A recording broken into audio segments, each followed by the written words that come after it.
आप देखिए सारा खान और इब्राहिम खान जो उनके बच्चे हैं वो भी यहाँ पहुँच रहे हैं उनकी तबीयत पूछने, उनके हालात के बारे में जानने के लिए।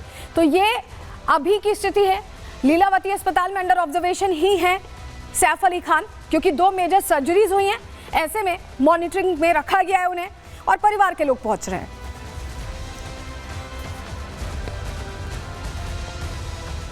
लेकिन आपको ये भी बताएं, क्योंकि अस्पताल में भर्ती हैं और ऑपरेट हो चुके हैं, ऐसे में मेडिकल बुलेटिन भी जारी किया गया। क्या डॉक्टर्स ने कहा है जान लीजिए। एक्टर सैफ अली खान पर 6 बार क्योंकि वार हुआ। एक्टर के गले पर, पीठ पर, हाथ और सर पर चाकू से हमला हुआ है, स्टैबिंग हुई है, समझ रहे हैं आप। और बाएं हाथ पर 2 गहरे घाव हैं जो बताया जा रहा है और गर्दन पर गहरी चोट का निशान है क्योंकि चाकू मारा गया है लगातार।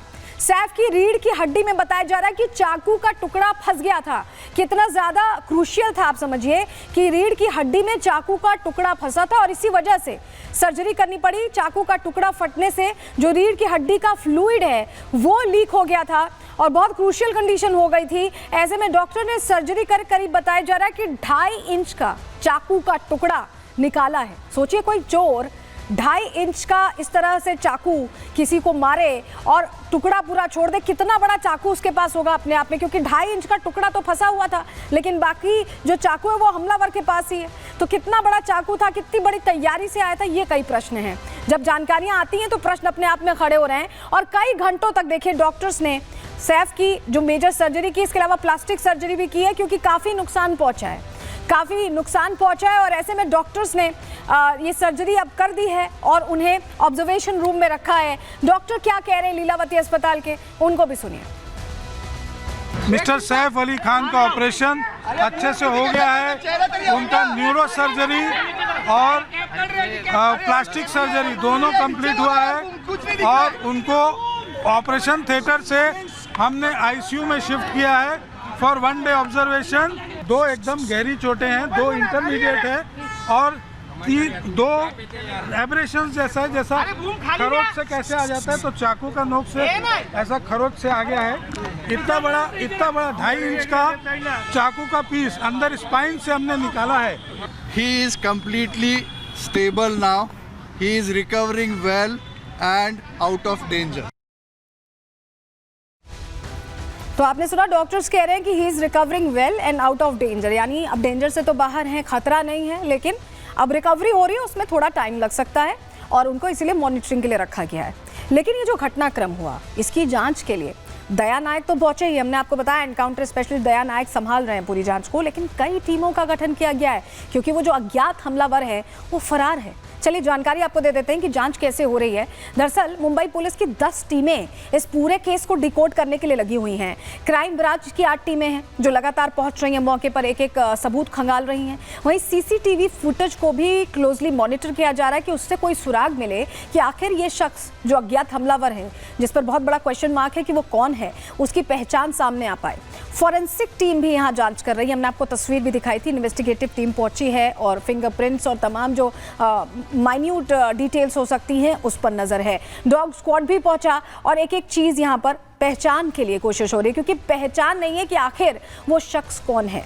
वहीं आपको बताएं कि डीसीपी कह रहे हैं कि एक एक्यूज्ड आइडेंटिफाई हो चुका है। क्या और बड़ी बातें कही है डीसीपी ने, सुनिए जरा। एक्यूज्ड फायर एस्केप का यूज करके इनके घर पे गया था। अभी तक के इन्वेस्टिगेशन में ये एक चोरी का अटेम्प्ट था, ऐसा हमारे इन्वेस्टिगेशन में निष्पन्न हुआ है। एक्यूज्ड को जल्दी अरेस्ट करने की कोशिश हमारी चल रही है। एक एक्यूज्ड आइडेंटिफाई हो चुका है, उसने स्टेयरकेस का यूज़ किया था, ये पता चला है। उस एक्यूज्ड को अरेस्ट करने के लिए टीम्स फील्ड पर है।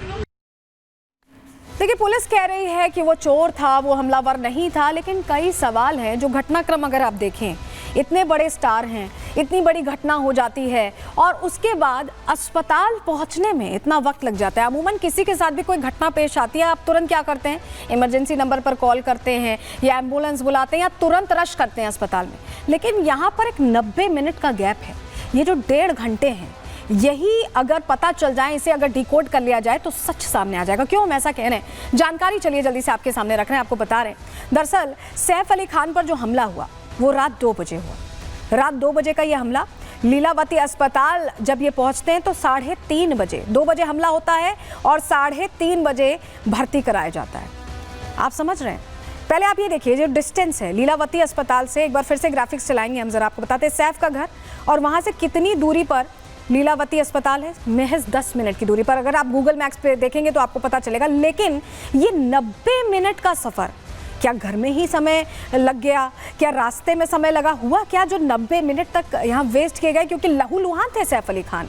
सैफ के घर से अस्पताल की दूरी महज 10 मिनट की थी। अगर 2 बजे घटना हुई थी और 2:30 बजे भी अस्पताल ले जाया जाता तो 2:45 तक पहुंच जाते। आखिर 3:30 तक का वक्त क्यों लगा? ये 90 मिनट, ये सस्पेंस है और यही मिस्ट्री है कि 90 मिनट में क्या हुआ।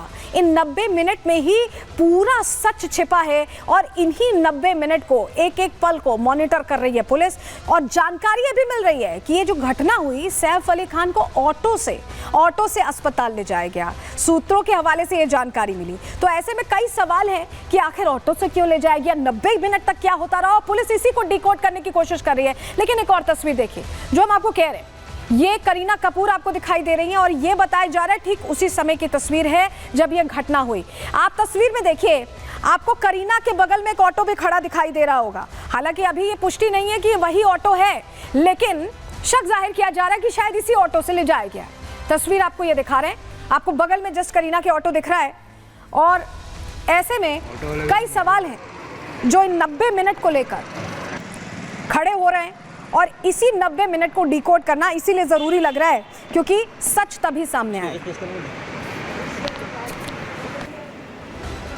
देखिए, पुलिस कह रही है कि चोरी की कोशिश थी, लेकिन अलग अलग थ्योरी है। थ्योरी अलग अलग कैसे है समझिए।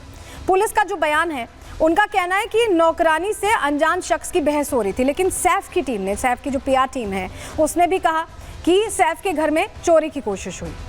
पुलिस कह रही है कि सैफ ने बहस में बीच बचाव किया, यानी सैफ ने यहाँ हीरो बनके, रियल हीरो बनके बचाने की कोशिश की मेट को। लेकिन सैफ की टीम क्या कह रही है कि अज्ञात शख्स ने अचानक से चाकू से हमला कर दिया। बहस का यहाँ कोई जिक्र नहीं है। सैफ की टीम की तरफ से जो वर्जन आया उसमें बहस का कोई जिक्र नहीं है। पुलिस का ये बयान है कि गुस्से में शख्स ने सैफ पर हमला किया, गुस्से में अटैक किया। वहीं सैफ की टीम कह रही है कि हमले में सैफ को गंभीर चोटें आई हैं। ये जो बहस का यहाँ जिक्र पुलिस कर रही है, उसका जिक्र यहाँ कहीं नहीं आ रहा है। जो सैफ की टीम है वो क्लियर ये कह रही है कि हमला हुआ, अटैक हुआ और वो चोटिल हो गए। तो ये तमाम जो थ्योरीज हैं वो भी फ्लोट करें। एक और थ्योरी आगे आपको बताने वाले हैं, लेकिन पहले चलिए ज़रा एक तस्वीर आपको दिखा देते हैं। सैफ की सुरक्षा को लेकर सवाल ये खड़े हो रहे हैं कि जैसा कि मैं पहले भी कह रही थी कि किसी भी सिक्योरिटी सोसाइटी में आप देखें तो पहले एंट्री गेट पर यहाँ पर चेकिंग होती है, गार्ड्स खड़े होते हैं, फिर आप टावर गेट पर आते हैं, वहाँ पर गार्ड्स खड़े होते हैं और उसके बाद तब आप ऊपर जा पाते हैं। तो ऐसे में सुरक्षा गार्ड से भी पूछताछ हो रही है क्योंकि एंट्री कैसे हो गई। गार्ड्स तो मॉनिटर करते हैं ना, किसी की भी एंट्री होती है तो पूछते हैं कि आपको किससे मिलना है, क्या करना है। और आजकल तो एप्लीकेशंस हैं जिसमें आपको अप्रूवल देना पड़ता है किसी के आने का। तो इस तमाम जो चीज़ें हैं इनको क्या फॉलो नहीं किया जा रहा था। ऐसे में सैफ पर यह हमला हो जाना, सैफ के घर के अंदर किसी अनजान शख्स का घुस जाना कई सवाल खड़े करता है।